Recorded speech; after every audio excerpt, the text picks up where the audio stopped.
Sebelumnya terima kasih udah ikut diklat ini. Ada beberapa hal yang saya ingin tanyakan buat bapak-bapak, terutama yang di luar Batan mungkin ya. Yang pertama kira-kira nih Pak Elan atau Pak Suwandi mungkin ya. Salah satu, mungkin Pak Elan dulu. Apa kira-kira yang Bapak ketahui sebelumnya tentang nuklir sebelum kita ikut diklat gitu? Sebetulnya sih pertama alhamdulillah pertama-tama saya ucapkan terima kasih kepada panitia Batan ini karena dengan adanya pelatihan ini barangkali kami mewakili dari pihak dinas terutama dari bidang evakuasi dan penyelamatan tentang adanya pelatihan yang tadinya memang udah direncanakan. Kadang-kadang kan teman-teman dari Batan juga sering kami undang ke kantor kami. Nah, jadi ingin lebih detailnya terutama tentang mengenai nuklir. Itu kan buat informasi kan katanya yang namanya nuklir begitu hebat segala macam. Nah, ada terkaitannya dengan dinas kebakaran sebetulnya. Enggak, dulu sebelum Bapak ikut diklat, iya. Pandangan Bapak tentang nuklir itu apa? Ya sebetulnya sih pandangan kami itu emang yang namanya menakutkan, wah gitu kan. Nah, pertama-tama saya tahu di sini karena kami waktu tahun 96 90 sekian ditugaskan ke sini yaitu menarikan rantai busi dan latar pemadam. Itu baru tahu dari situ. Akhirnya kami konfirmasi dengan pimpinan. Jadi bahwa yang namanya nuklir udah kami sosialisasikan ternyata tidak bahaya itu. Nah, makanya kami ingin lebih tahu lagi tentang adanya nuklir. Tapi alhamdulillah. Jadi awal-awalnya sih emang begitu. Terutama ada keterkaitan dengan pekerjaan kami gitu kan. Waktu pas kebakaran laboratorium Hasan Sadikin nggak tahu tahun 90 berapa itu kan pernah terjadi takut-takutnya dari resisten. Sementara kan kami safety nggak tahu. Ya, sementara kami kan harus user kan, yang namanya ada api nggak tahu dari mana datangnya. Yang penting kita harus memadamkan aja gitu. Nah itu awal mula ceritanya gitu kan. Baik Pak, terima kasih. Kalau mungkin Pak Suwandi udah lebih akrab ya dengan nuklir ya. Tapi mungkin waktu belum bertugas lah istilahnya lah, belum bertugas, baru mau bertugas kira-kira apa sih pendapat Bapak tentang nuklir waktu dulu awal? Dulu Bu ya, mungkin waktu masih remaja tentunya ya, itu istilah nuklir memang sesuatu yang menurut pendengaran saya memang sesuatu yang mengerikan ya, karena saat itu kan kita tahu informasi tentang bom atom Hiroshima, Nagasaki dan sebagainya yang itu kita tahu ya, tapi ketika saya sudah kuliah di nuklir dan sebagainya, akhirnya mengetahui ya nuklir ternyata sebetulnya adalah istilah untuk inti atom gitu intinya sebetulnya, bukan istilah yang mengerikan. Nah, kemudian ketika kita ikut diklat di Batan dan sebagainya, itu akan semakin memahami ternyata nuklir ini ya sesuatu yang manfaatnya cukup besar sebetulnya untuk bidang kehidupan manusia, asal memang digunakan dengan cara yang benar gitu. Kalau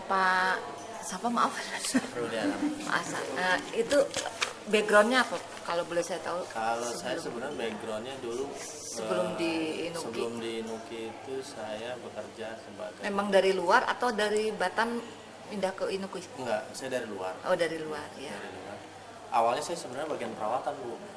Perawatan, masuk ke Inuki bagian perawatan. Awal masuk itu saya nggak ngerti apa segala macam hal tentang nuklir, saya nggak ngerti. Yang saya tahu pokoknya mengerjakan apa yang telah ditugaskan. 1 tahun kemudian saya pindah ke bagian keselamatan dan akhirnya itu malah lebih ngerti lagi tentang pekerjaan dan tentang radiasi, tentang proteksi radiasi, tentang nuklir secara umum. Jadi sudah lebih banyak bekalnya ya, karena memang sebelumnya memang dari bidang keselamatan gitu ya kira-kira. Kemudian dari diklat yang sudah dilakukan ini selama 4 hari, kira-kira ada nggak tambahan manfaat? Jadi terutama buat bapak-bapak sekalian, mungkin dari ujung dulu ya, dari kalau untuk tambahan manfaat sih begini Bu ya, karena kan kita dalam beberapa tahun ini tidak melakukan proses produksi. Saya menganggap ini sebagai sebuah negara kembali kepada saya tentang pengetahuan yang saya dapat sebelumnya. Dan tambahan-tambahan ilmu yang masalah tentang medik ini juga menjadi hal yang baru buat saya, karena kalau kita sebagai petugas keselamatan itu lebih cenderung memproteksi radiasi, tidak menjurus ke arah medik. Tapi kalau udah sampai di pelatihan ini, akhirnya saya mengetahui untuk bagaimana tindakan-tindakan medis walaupun itu cukup sederhana. Kalau untuk penggunaan alat-alat radiasi ya akhirnya itu mengingatkan saya kembali. Kalau kemarin kalau beberapa lama tidak menggunakan ada juga kadang sifat lupa segala macam. Kalau untuk menentukan paparan apa segala macam itu memang tugas sehari-hari ya, jadi masih cukup melekat. Ya. Kalau Pak Elan mungkin? Ya, dengan adanya pelatihan ini mungkin kami akan tambah wawasan, Bu. Ya. Tambah wawasan segala macam. Jadi nggak akan salah semprot ya Pak ya? Betul. Walaupun bagaimana, tapi yang sudah dipelajari kemarin dari para narasumber yang dikasihkan ke kami tentang adanya incident commander ataupun misalnya pengkaji radiasi. Nah, barangkali kami akan melihat situasi dan kondisi.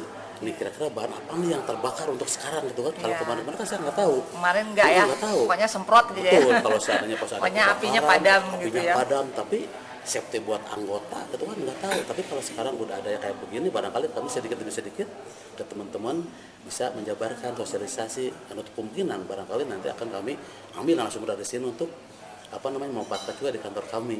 Nah, dan kami harap barangkali tidak hanya untuk saat ini, untuk kelanjutannya, Bu.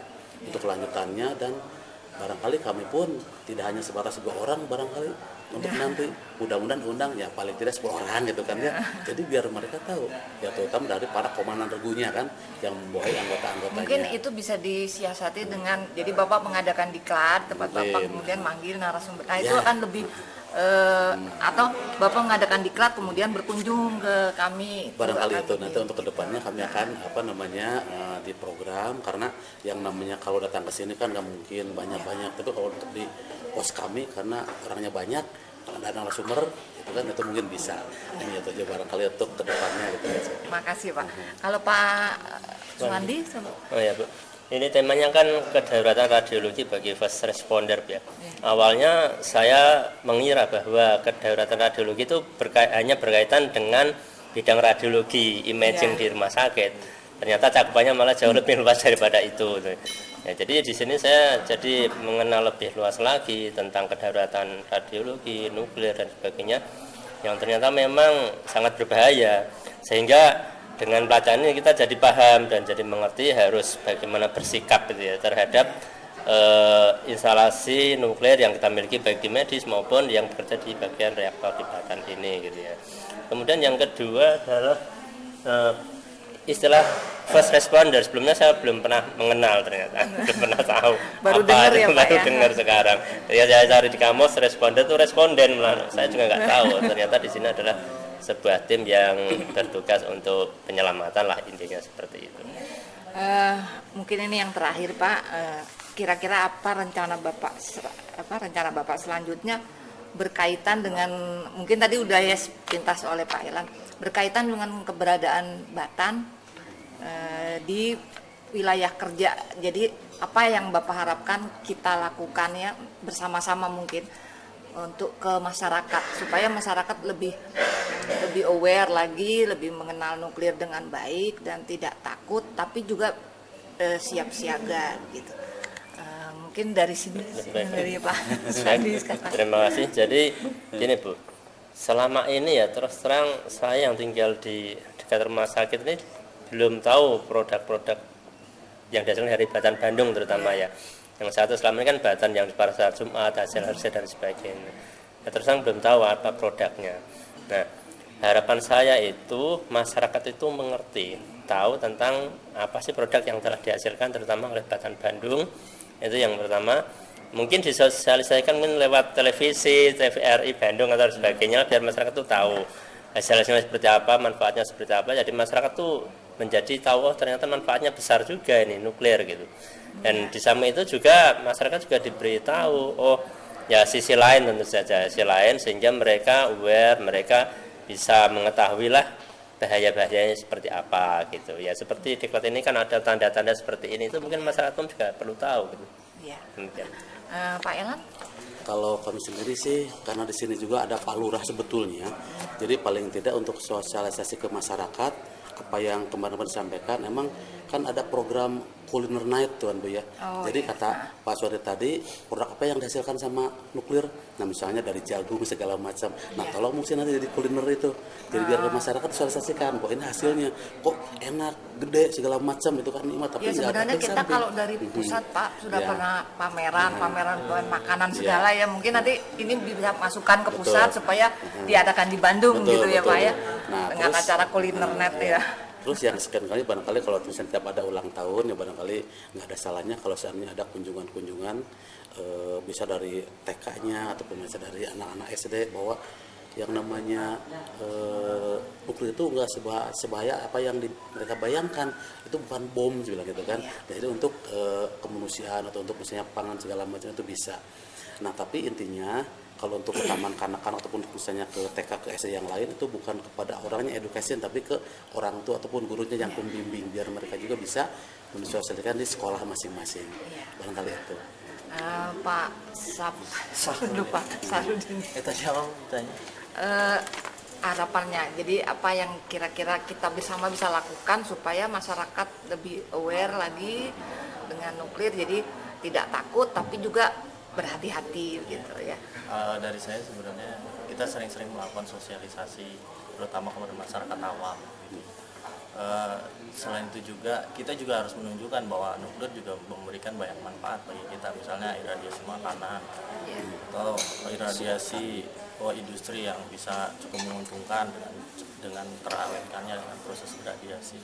Dan bagi saya sebagai pekerja Inuki juga bekerja di industri ini harus mensejahterakan, berarti Batan juga harus bisa mensejahterakan dan bisa memberi manfaat banyak buat masyarakat sekitar. Mungkin kalau dari Inuki, karena Inuki yang berperan sebagai jembatan ya dari Batan ke masyarakat, mungkin akan lebih berperan ya. Jadi apa yang sudah Inuki lakukan untuk memasarkan ibaratnya ya produk-produk dari Batan ke masyarakat supaya lebih dikenal masyarakat. Jadi mungkin kita juga perlu bantuan dari Inuki ya, paling tidak brosur-brosurnya ini loh saya udah jual ini produk Batan bermanfaat untuk ini gitu.